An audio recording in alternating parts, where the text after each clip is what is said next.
Use a recipe, meaning real recipe, measurements. Ooh. Look at that. That is the recipe. Well, that's actually 2 recipes. Yeah, written down. Okay, 1 cup sunflower, didn't say soaked.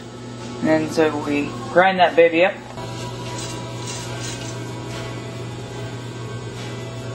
Half cup flex.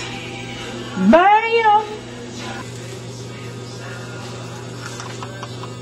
2 celery stalks. A cup of red bell pepper. Okay, if I wrote it down right, it says 1/4 of a cup of onion. I don't know if that's right. However, I am going to follow a recipe, so let's do it. 1 teaspoon of salt, 2 teaspoons oregano, a 1/2 cup of water, and we're gonna mix, and we'll see if following a recipe is the choice of champions.